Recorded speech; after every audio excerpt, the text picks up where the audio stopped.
You have been told that there are only two states of existence, that of fear and that of love.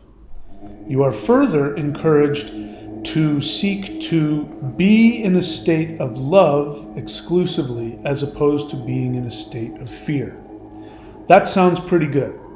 On the surface, I don't have any problem with that. However, the assumption underneath it is completely inaccurate. That assumption is that you cannot be in a state of fear and also feel love. And that is simply not true. Look into the eyes of your dog when you're scolding it. It is full of fear and love at the same time. Now, there is a state that is completely opposite of fear, and it is impossible to be in this state and also be operating from fear, and that state is desire. Now, you've been told that your desires are selfish. That is an assumption. It's also not true. Being in a state of authentic desire immediately puts you in a sympathetic state to everyone else who is seeking to experience their desires. You cannot have a desire and be in competition with somebody else. If you're in competition with somebody else, it means you're in a state of fear. So you cannot have fear and desire at the same time. The bottom line is that you have been lied to about authentic desire. The truth is that the third dimensional universe is created from your desires. Your fifth dimensional perfect world can be crafted if you are able to awaken to the deepest, most authentic desires within you. But before we get to that, we have to look at why this old myth that sounds good, that's been thrown around, that there's only two states, love and fear, and why you need to be in a state of love. Let's unpack that and find out what the real truth is. So first, feelings do not determine spirituality. This is what is being told to you. You are being told that if you are in a state where you feel fear, that is not spiritual. However, if you are in a state where you feel loving, then you are spiritual. And there are so many pitfalls in that, it would take me forever to explain it. But let me just say to you, again, it is possible to be in a state of fear and a state of love.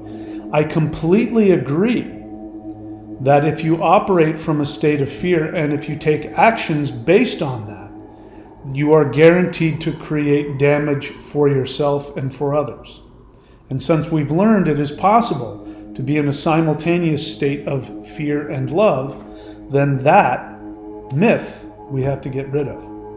We have to get rid of the myth that desires are evil.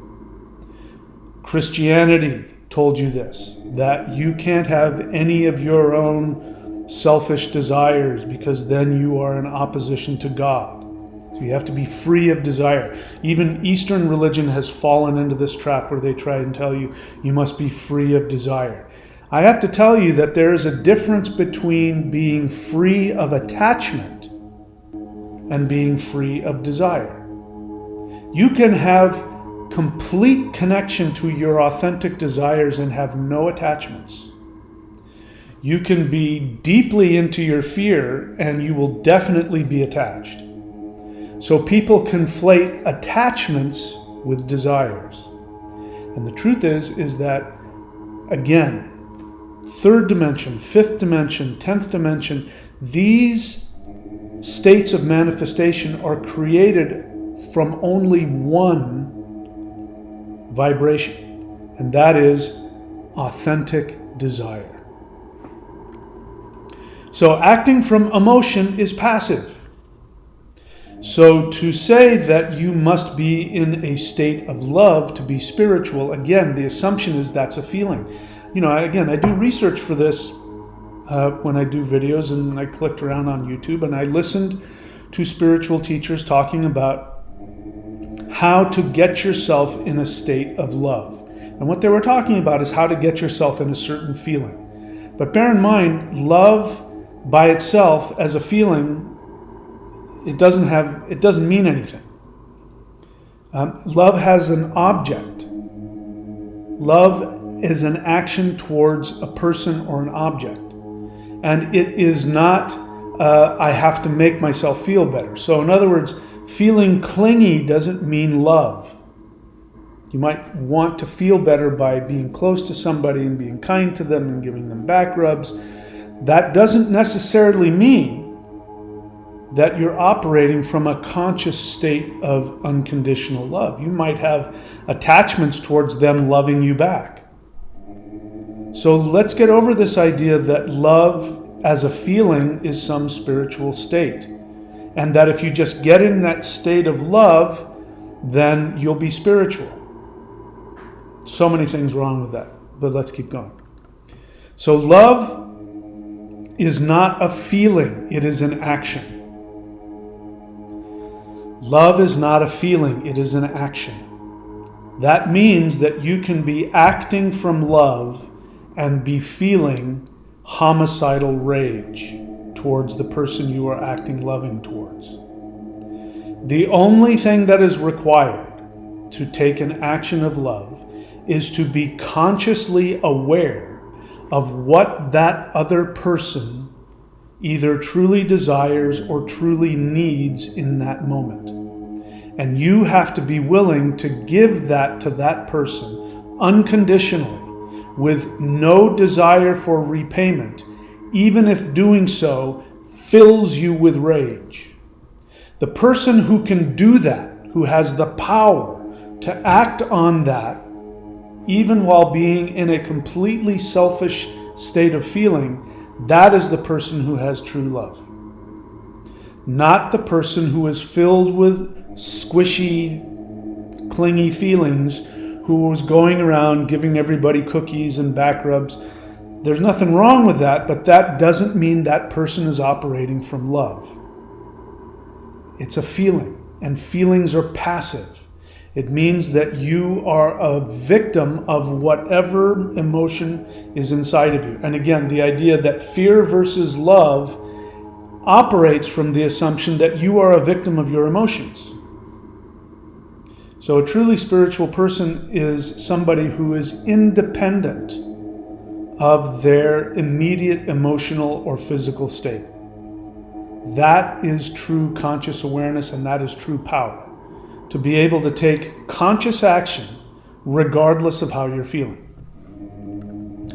So acting from emotion is passive. Love is not a feeling, it is an action. Fear, on the other hand, is not even a feeling. It is a reactive state. It's a reaction to something. Fear is not the original state. It is a reaction. So when you have the perception that you are in danger, your reaction to that is fear. Now, if we talk about the animal world, you have to operate from that in order to survive. There's another animal that wants to eat you, you run away, or you turn and fight. Or if you're hungry and you're starving, you look for an animal to predate on. So fear is a reaction to a state of the possibility that your survival is at stake. So fear is not the place to be when you have food in the refrigerator, you have clothes on, there's nothing there, nothing is coming to attack you and tear your legs off and eat you. When there's no actual need for fear, to be in a state of fear is to be insane. And then to act from that is an insane state. So yeah, I agree. Fear is definitely not where you want to be. But again, it's not like love is on one side of the spectrum and fear is on the other. As I said, fear and love can be hand in hand. In fact, they are hand in hand more often than you think. That is what is called codependence. So the people who love this myth that there are only two states, love or fear, are usually codependent. Because codependent people, number one, don't like feeling afraid.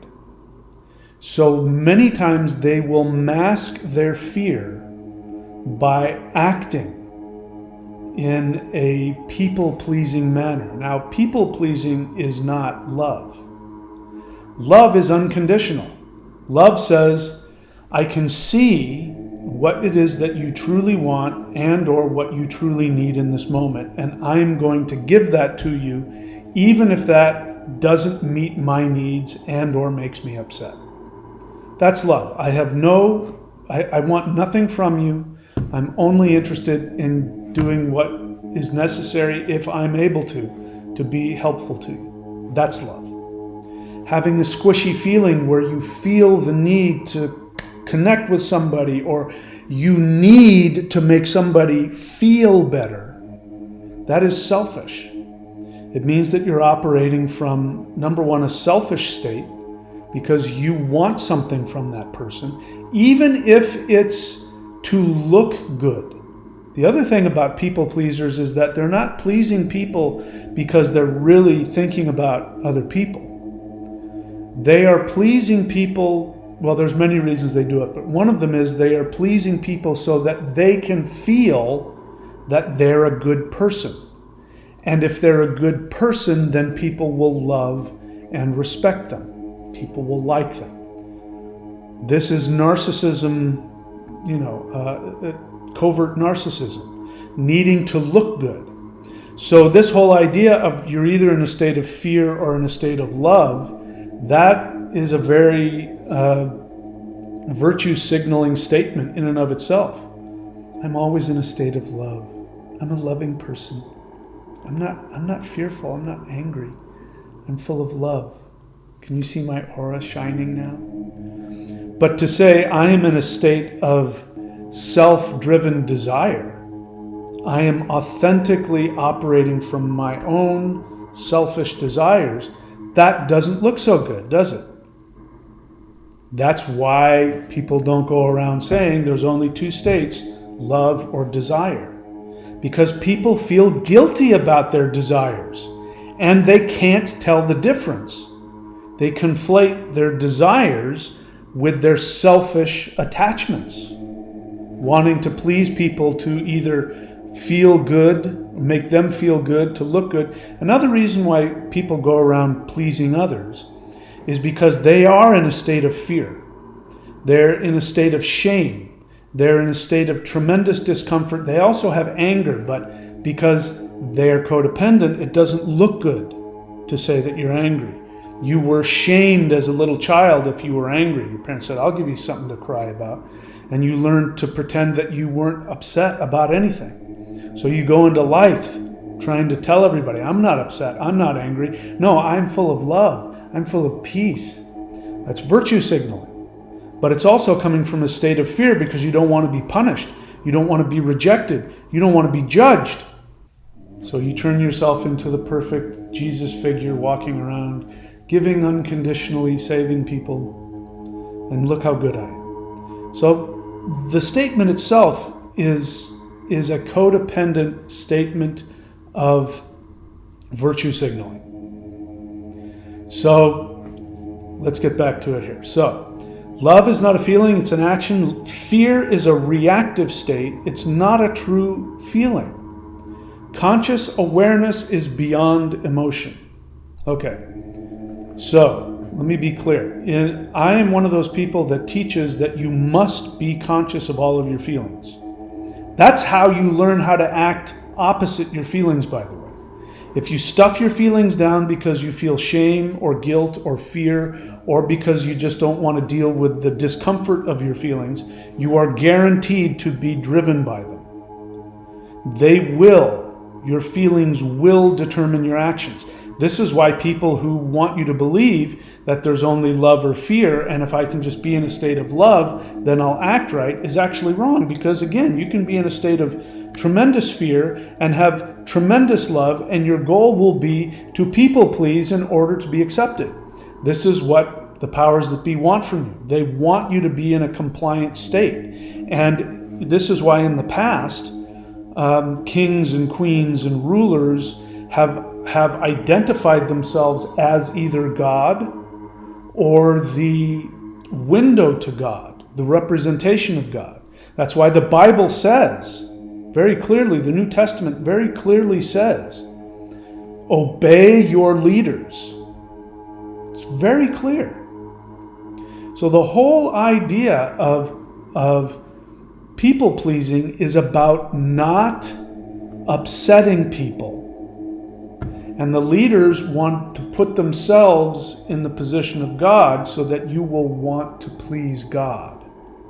And remember, religion tells you, even again, misunderstood Eastern religion tells you can't have any desires. You can't have any sense of self. You can't have any ego. There's only God. There's only Krishna. There's only whatever. And that is, I'm here to tell you, that is the exact opposite of the truth. Because, again, if we look to more Eastern understandings, then you are God. Remember, there's a mantra in Hinduism, Shivoham. Shivoham. It means I am God. I am Shiva.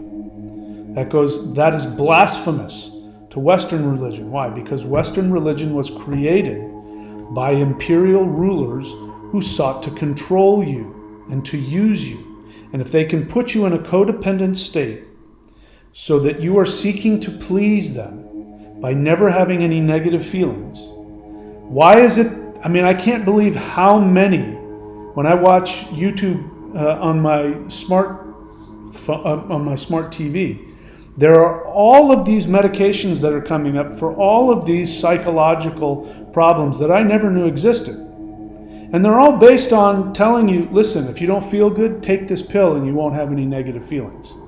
Why are they doing that? Besides,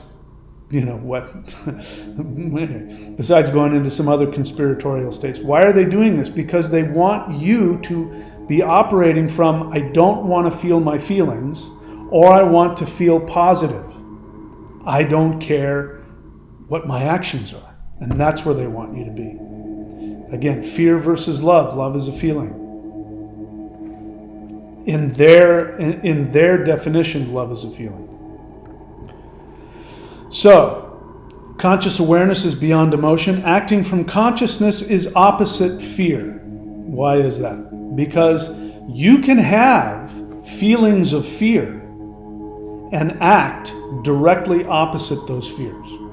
My ancestors, my Norse ancestors, they lived by a code, and that code was, those who die in battle go to Valhalla. What does that mean? It means those who, nobody wants to die. Nobody likes that. Everybody's afraid of dying. So they didn't say those who have no feelings and those who only feel love go to Valhalla, which is what you're being told. You either have fear or love. Oh, if you have love, you go straight to heaven. They didn't say that. They didn't say that you didn't have to have fear. They said you had to be willing to die for what you were fighting for.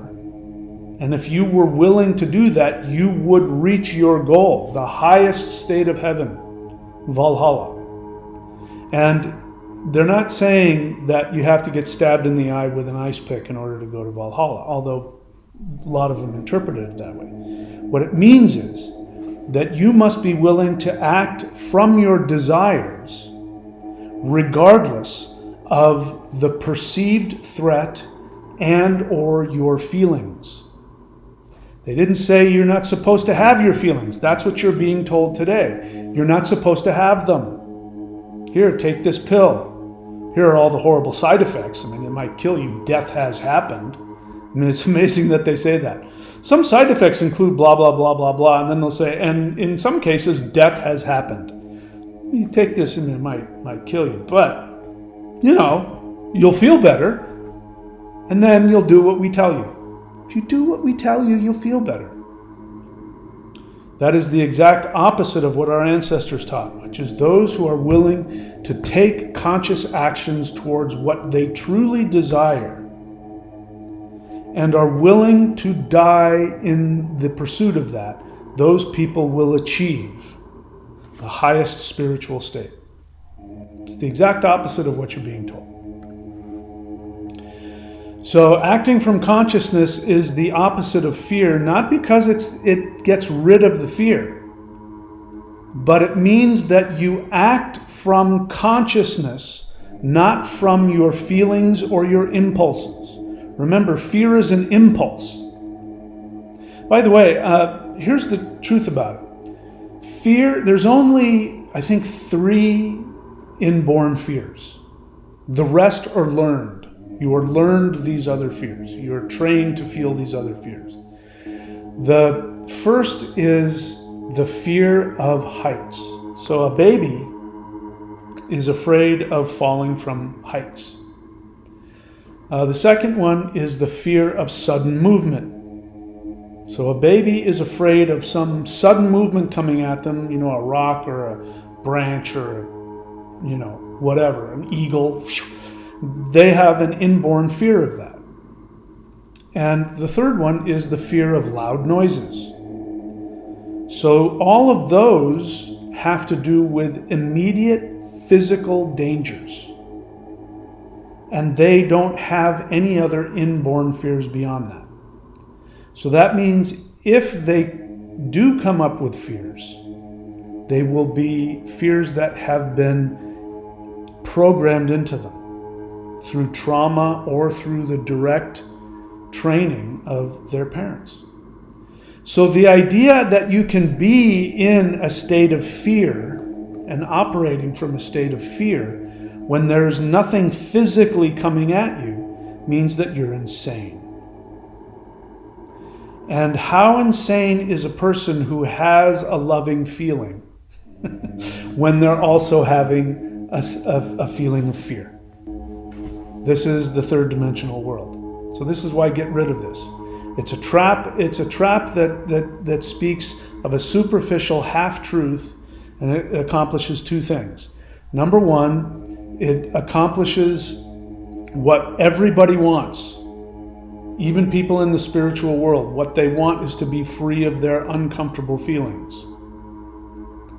And number 2, it makes them look good. And this has everything to do with fear. Okay. Acting from consciousness is opposite fear. Desire motivates actions, not feelings. So the idea of being in a state of love, what's that going to accomplish for you? I'm feeling loving. Okay, and? There's nothing specific about that. This is why people do this. That's why they do that.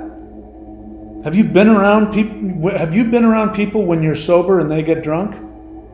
What's interesting is they can start off in a bad mood. They start to drink, and the next thing they know, you're my best friend. I would die for you. But they're in your face, and they're very aggressive, and you feel this aggression while they're talking about how much I love you, man. You're my best friend. They're full of feeling, but it's coming from nowhere. It's not coming from anything that's happening in the moment. It is pure projection at best. And also, if you stay with them while they continue drinking, that love turns into hate pretty quickly.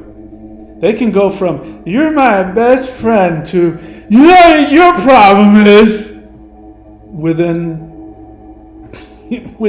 seconds or minutes. So it's all just because they have a feeling. Trying to monitor and manipulate your feelings will not change your essence.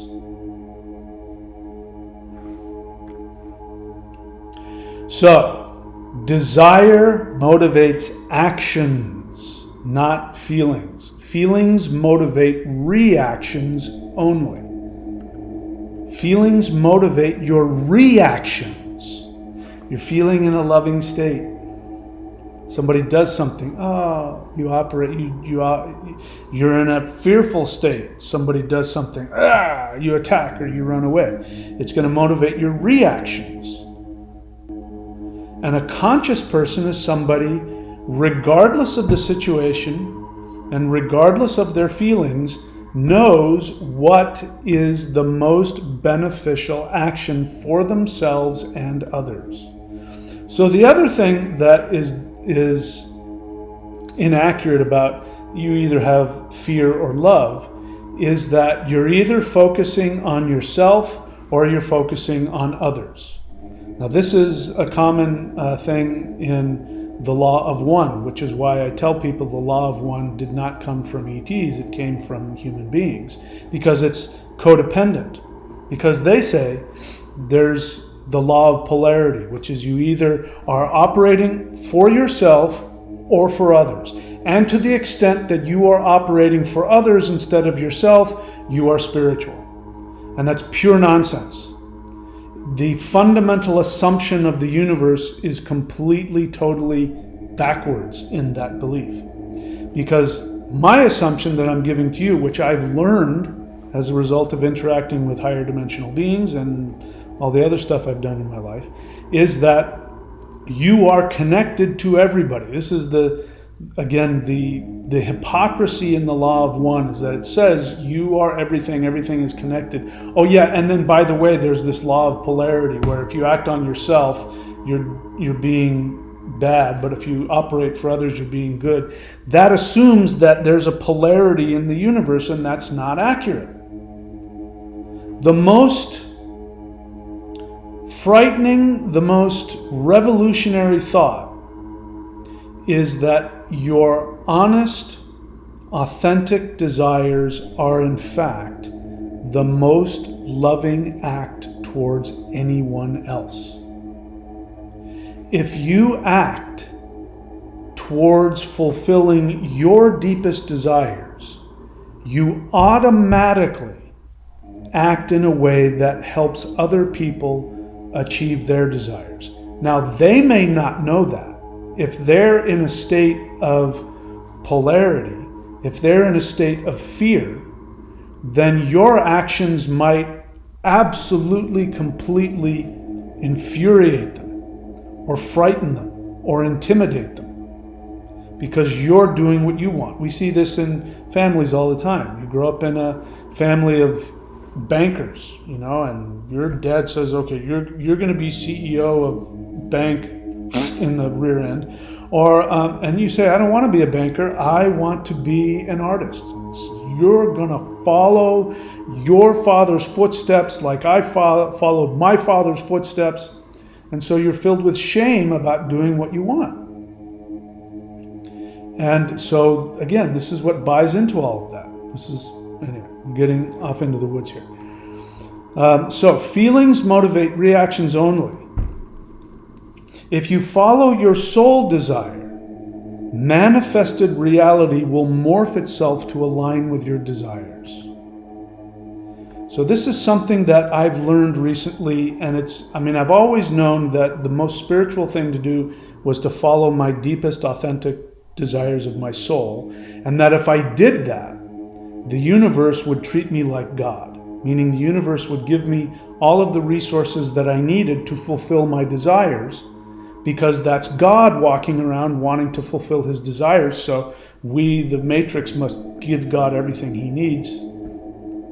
And of course, the game is you're being distracted away from that. And so third dimensional existence is about two things only. It's about either seeking to be accepted, seeking to control, to manipulate, to be loved, to be accepted, which means your value, your safety comes from something outside of you, which is the illusion of the third dimension. And then the only other path is following the desires of your soul, knowing that your soul has the ability to manifest everything that you need. And when you go after your soul, you will face all of your fears, and you will face all of the judgment that comes from other people who are operating from their fears. Because if you operate from your desires instead of your fears, you will then intimidate and frighten them, because they're attached to this illusion that their safety comes from things outside of them, like money, like looking spiritual. These are the same thing. Something outside of you makes you happy. And if you're doing that, you're following which I agree, you're following the path of fear. Fear is a reaction to the perception that your physical survival is at risk. That's all that fear is. So if you're living your life based on money, it means that you're afraid if you don't get money, you won't survive. If you're operating from the need to be loved and accepted, it means that you believe if people don't love you and accept you, you'll cease to exist, you'll die. If you're operating from the need for selfish admiration, for attention, for fame, it means that you're afraid that if people aren't constantly looking at you, you'll disappear. You know, my brother, when I was a kid, my brother would make so much noise. He was older than me. And when he walked down, like he would know if I was in my room, and if he would walk down the hall and he would stomp really loudly, and he would cough all the time, open and slam doors and he wasn't consciously doing it, it's just what he did. And I couldn't escape the feeling that he thought that if I didn't hear him, he wouldn't exist. This is what the experience I have when I listen to people on motorcycles, choppers. I mean, they're so unbelievably loud and you can hear them from miles away. And it's really clear that they're doing that because they think if you don't hear them, you won't think they exist and they'll disappear. Of course, they're not consciously thinking this. But this is what I'm talking about. Fear comes from needing something from outside of you. So when you operate from a completely unmotivated action from anything or anybody else other than what you want, you're going to feel alone. And then you're going to want to do something. But if you keep acting towards getting that thing that you truly desire, you will learn to understand and connect to a power greater than other people. You will connect to the true essence, the true spirit. So the path of finding God is not the path of destroying yourself, of becoming a blanket, of not having any desires and not having any ego. That is not the path to God. The path to God is, I'm going to do what I know I truly want, regardless of how frightening it is, regardless of how impossible it is, regardless of what anybody thinks or what anybody might do to me as a result. I'm still going to go after what I want. And what will happen is you will find God on the other side of that. Now, I have to tell you something that I wrote here, which I want to talk about, which is, if you follow your soul desire, manifested reality will morph itself to align with your desires. This is happening more powerfully now than ever in human history. This has been true. This has always been true. But now what's happening is that the earth has shifted to a higher frequency. She's still morphing, but she's shifted up to a higher frequency. So she is responding to your desires. Now the earth is saying, what do you want me to be? What is 5D? So imagine Earth sitting before you and saying, okay, I'm now in a new place and I'm ready to create a new reality, but I want your input. So I want you to tell me your deepest desires, and whatever that is, I'm going to morph the world to become that. Even if you don't see it, and if you say to the earth, but Mother Earth, what I want doesn't exist, she'll say, it will exist if you tell me what it is. If you tell me what it is, I'll go make it. But I'll know if you're operating from fear. And if you operate from fear, I'm not going to make that. I'll know if you're operating from your true soul. And when you do that, I will make that, even if it's never existed before, even if it's impossible. Because your desire is the true reality. And I want to morph myself into the true reality. So I'm going to tell you a way to accomplish this. It's very simple, but it's not easy. You have to determine what it is your soul truly desires. Then you have to tell yourself that you live in that world. And when you tell yourself that you live in that world, this is how you know. Your body will react positively. Your body will tell you, yeah, that's it. When your body responds positively to what you're saying the world is, that is your soul with the earth going, that's it. That's what we're going to make. Okay, thank you. I was waiting for that. I was waiting for you to tell me exactly how to morph myself so that we could be connected to the desires of God.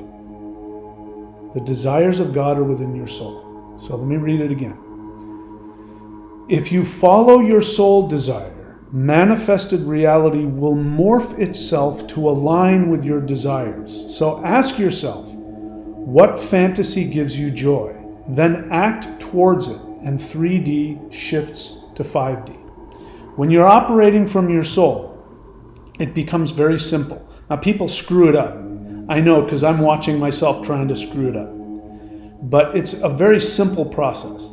If you become aware of what your soul desire is, and then you imagine it, or what I do is I tell myself that I live in that world.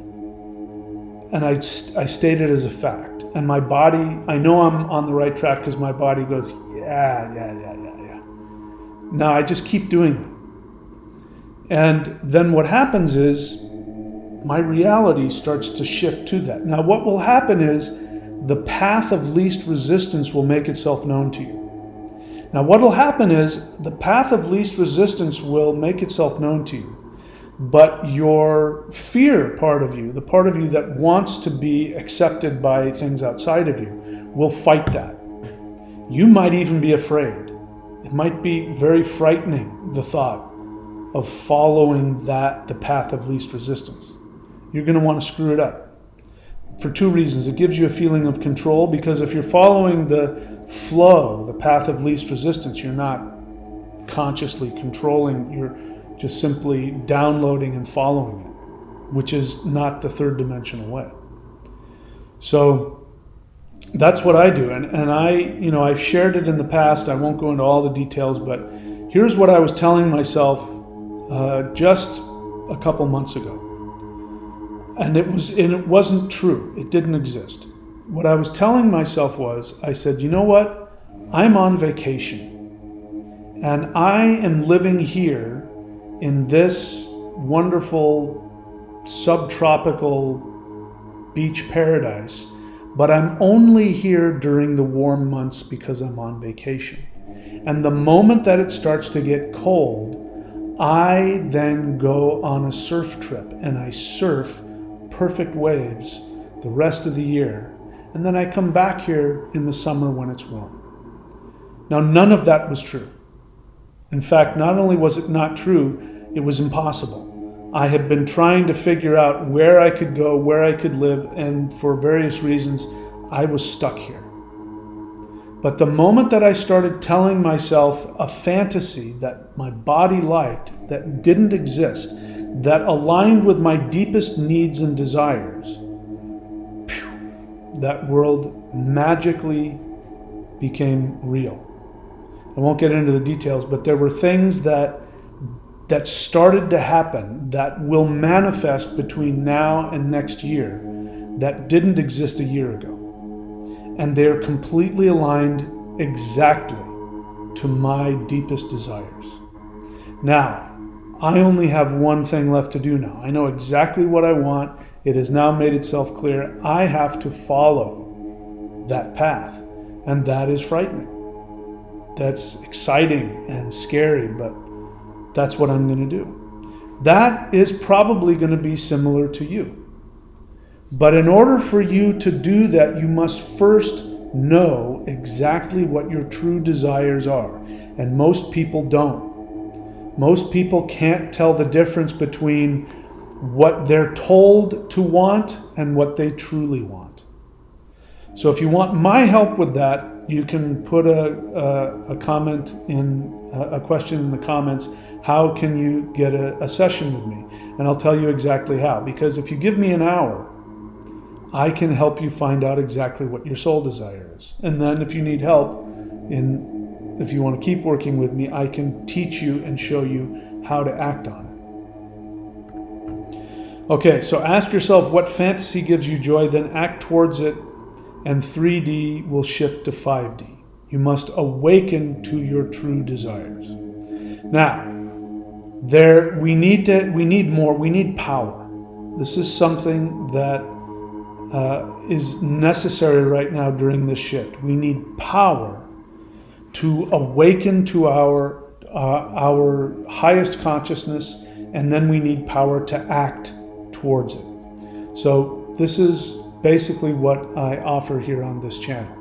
So if you scroll down here in your mind to where it says activate the higher navel power frequency, you need access to the Maoshan energies, the most powerful energy practices in existence that were kept secret until now.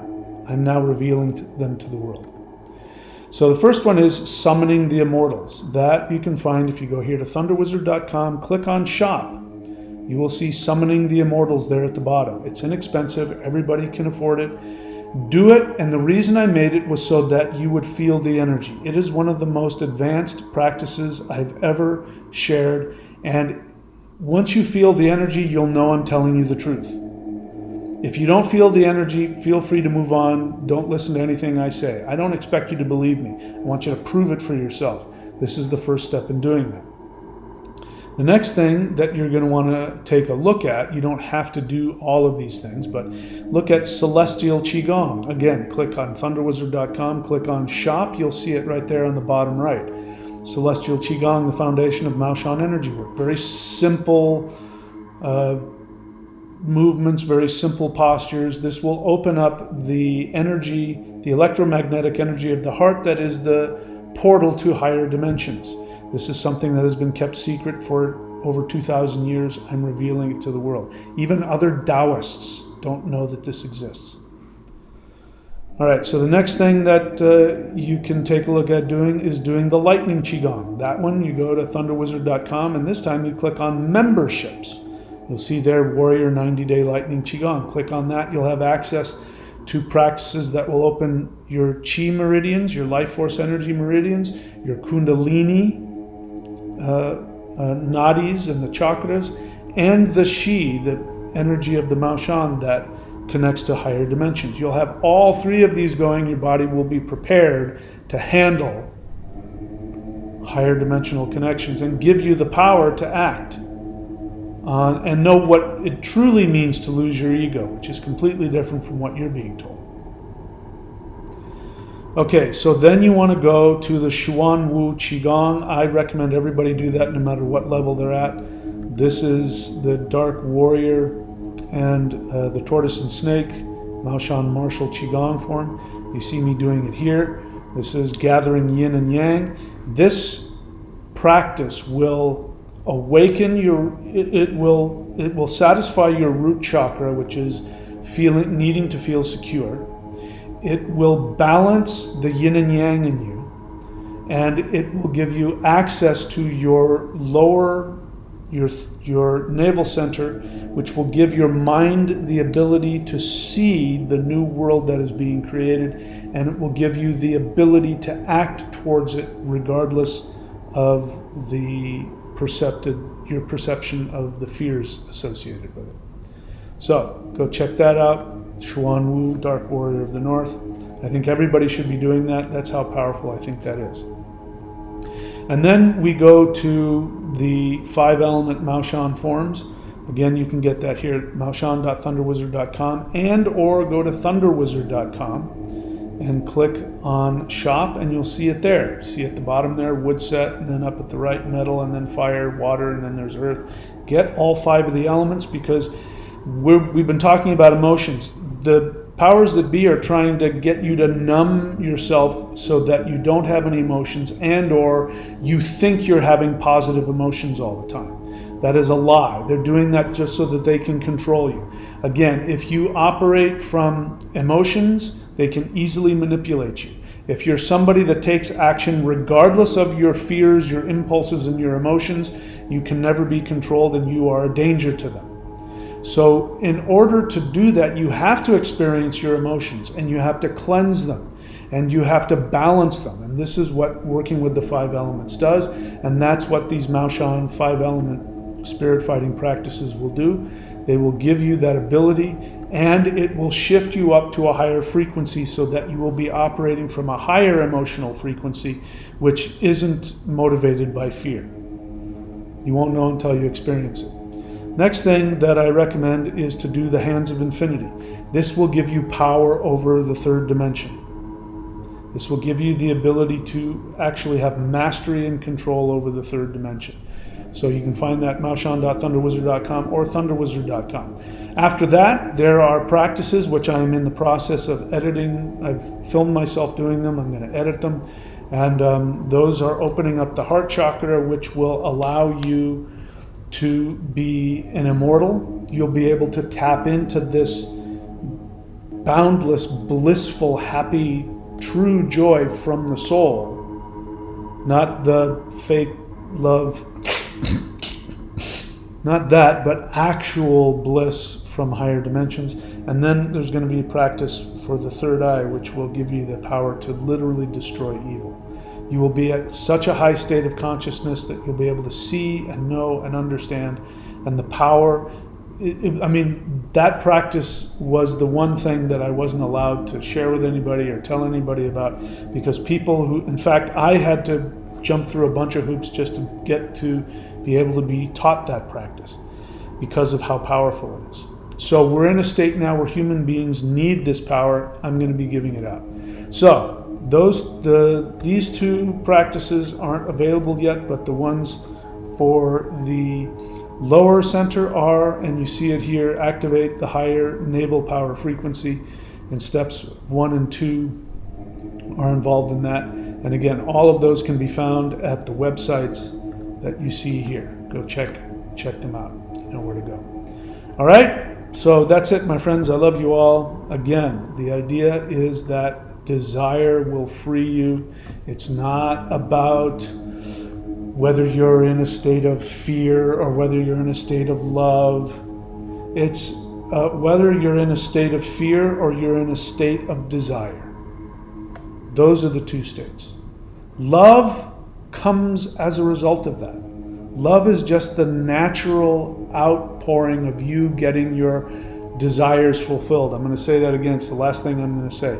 Love is the natural outcome of you getting your spiritual desires met. Love is not something that you have to become. Love comes of its own. And you will love others. If you are able to fulfill all of your desires, you will be able to be without condition and without agenda. And you will be able to have compassion for others unconditionally, and you will be able to sacrifice and do for them unconditionally because of all of the fulfillment that you feel. You will feel no need to be a good person or get people's approval or save anybody. You'll realize that nobody needs saving. Everybody has their own personal way out of this.